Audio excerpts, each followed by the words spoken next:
12,000-এরও বেশি শূন্যপদে civic volunteer নিয়োগ করছে রাজ্য সরকার, রইল বিস্তারিত। আবাস নালিশ নিষ্পত্তির লক্ষ্যে 2 দিনের গ্রাম সভা। বাংলাদেশের বিশ্বতাকারে বড় সিদ্ধান্ত অমিত শাহর, আশঙ্কায় কি তবে সত্যি? মুখ পুরল শুভেন্দু, অভিজিৎ গাঙ্গুলি, শুভেন্দুর খাস তালুক তমলুকে বিজেপিকে গোহারান হারালো তৃণমূল, ফের শূন্য সিপিএম এর। প্রধানমন্ত্রী 15 মিনিটের জন্য সীমান্ত খুলে দিন, এবার বাংলাদেশের খেলা শেষ করা দাওয়াই দিলেন বিজেপি এমএলএ।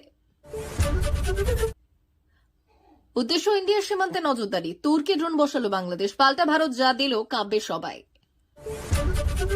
নতুন প্রকল্প চালু করছে কেন্দ্র, প্রতি মাসে মহিলারা পাবেন 7,000 টাকা। বঙ্গে লক্ষ্য 1 কোটি, সদস্য জোগাড় মাত্র 20 লক্ষ। বাংলাদেশকে থামাতে সিভিল সিস্টেমই যথেষ্ট, সুকান্ত মজুমদার। আসছি বিস্তারিত খবরে।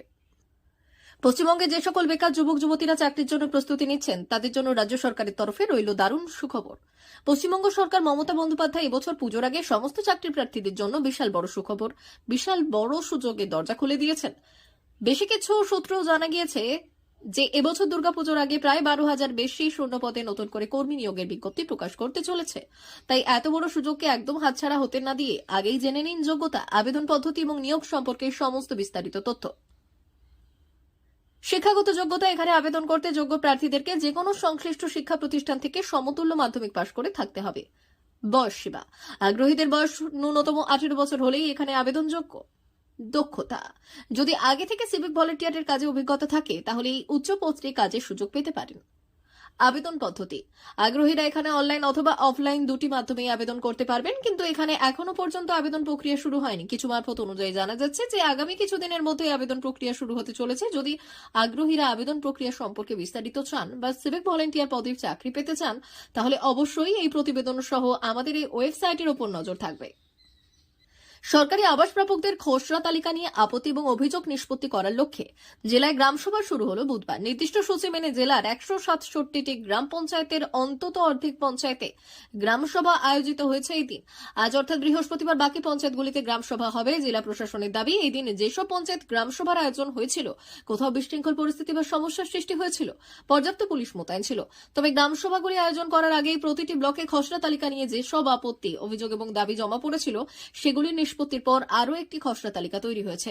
সেই তালিকায় বেশ কিছু যোগ্য বাড়ি প্রাপকের নাম অন্তর্ভুক্ত হয়েছে, বাদও গিয়েছে বেশ কিছু নাম। জেলা প্রশাসনের এক আধিকারিক জানিয়েছেন পরের তালিকায় আরও 2,000 নাম যুক্ত হয়েছে। গত 27শে নভেম্বর রাজ্যের অন্যান্য জেলার মতো বীরভূমেও যোগ্য সরকারি আবাস প্রাপকদের খসড়া তালিকা প্রকাশিত হয়। সক্রিয় উপভোক্তা হিসেবে মোট 1,39,299 জনের নাম ছিল। সমীক্ষা শেষে যোগ্য প্রাপক হিসেবে 1,01,000 জনের নাম খসড়া তালিকায় এসেছে। প্রায় 39,000 জনের নাম বাদ গিয়েছে। কিন্তু খসড়া তালিকা প্রকাশিত হতেই জেলার বিভিন্ন পঞ্চায়েত এলাকা অভিযোগ উঠতে শুরু হয়েছে যে যোগ্য হওয়া সত্ত্বেও অনেকের নাম তালিকা থেকে বাদ গিয়েছে, অথচ পাকা বাড়ির মালিকদের নাম আছে। আর এই নিয়ে ক্ষোভ ছড়ায়। পঞ্চায়েতে তালা ঝুলিয়ে দেওয়ার ঘটনাও ঘটেছে, বিরোধী দলগুলি সরব হয়েছে। সেই লক্ষ্যে বুধবার থেকে শুরু হয়েছে গ্রামসভা। বিভিন্ন পঞ্চায়েত সূত্রে জানা গিয়েছে গ্রামগুলিতে সংযোজিত খসড়া তালিকা পরেও নানা অভিযোগ এবং দাবি উঠে এসেছে। তেমনই একটি পঞ্চায়েত দুবরাজপুরের চিনপাই। এদিন পঞ্চায়েত ভবনেই সেই তালিকার নাম ছিল, কিন্তু যোগ্য হওয়া সত্ত্বেও সেই নাম কেন বাদ গিয়েছে তা নিয়ে অভিযোগ করেছেন বেশ কয়েকজন। চিনপাই পঞ্চায়েত সূত্রে জানা গিয়েছে আবাসের সক্রিয় তালিকায় ওই গ্রাম পঞ্চায়েত এলাকার 864 জনের নাম ছিল। 234 জনের নাম অযোগ্য এবং 13 জনের নাম নিষ্ক্রিয় ছিল বলে খসড়া তালিকায় বাদ গিয়েছে। এদিন গ্রামসভা শুরুর আগে ব্লক থেকে যে তালিকা পাঠানো হয়েছে সেখানে 234-এর পরিবর্তে 184 জনের নাম বাদ দেখাচ্ছে। পঞ্চায়েত প্রধান পীযূষ সাহা বললেন, গ্রামসভায় দেখা যাচ্ছে এখনো তালিকায় থাকা বেশ কয়েকটি যোগ্য নাম বাদ রয়েছে, কিন্তু নাম রয়েছে যারা যোগ্য নন। আমরা প্রশাসনের দৃষ্টি আকর্ষণ করব। বাংলাদেশের বিশ্বতাগারের মধ্যে আশঙ্কার মেঘ এপার বাংলায়। কয়েক মাস ধরেই রাজ্যে ফের সক্রিয় হচ্ছে জেএমবির স্লিপার সেল। সীমান্তে ক্রমাগত উস্কানি দেওয়া হচ্ছে। সীমান্তের সুরক্ষায় আরও জোর দেওয়ার বার্তা দিয়েছেন কেন্দ্রীয় স্বরাষ্ট্রমন্ত্রী অমিত শাহ। স্বরাষ্ট্রমন্ত্রী বলেছেন, সংবেদনশীল এলাকাগুলিতে নিরাপত্তা আরও জোরদার করতে আন্তঃরাষ্ট্রীয় সীমান্তের জন্য ব্যাপক বড় পরিকল্পনা আছে।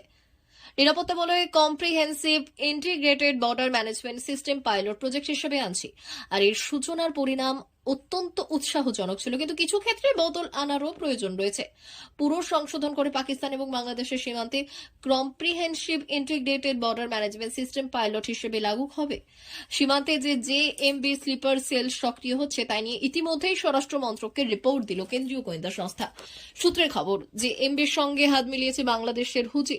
জুলাই আন্দোলনের সময় বাংলাদেশে জেল ভেঙে ফেরার হয়েছিল 700 আসামি। গোয়েন্দা সূত্রে বলছে, মালদা মুর্শিদাবাদ নদিয়া সীমান্তে স্লিপার সেল ভীষণভাবে সক্রিয় হয়ে উঠেছে। গোটা বিষয়ে সমন্বয়ের ভূমিকায় একসময়ে জমাতে এই ইসলামী নেতা। আর এই ক্ষেত্রে প্রত্যক্ষ পাকযোগেরও প্রমাণ পাওয়া যাচ্ছে বলে রিপোর্টে দাবি করা হয়েছে। এই পরিস্থিতিতে সীমান্তে বড় পদক্ষেপ কেন্দ্রীয় স্বরাষ্ট্র দপ্তরের।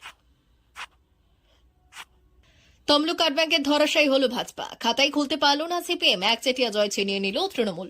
সোমবার ব্যাংকের মোট আসন সংখ্যা 69টি, যার মধ্যে তৃণমূল দখল করেছে 56টি আসন। বাকি 13টি আসন গেছে বিজেপির ঝুলিতে। বহিরাগত দুষ্কৃতী ঢুকিয়ে সন্ত্রাস চালিয়েও শেষ রক্ষা হলো না। তমলুক কার্ড ব্যাংকের ভোটে ধরাশায়ী হলো ভাজপা, খাতাই খুলতে পারল না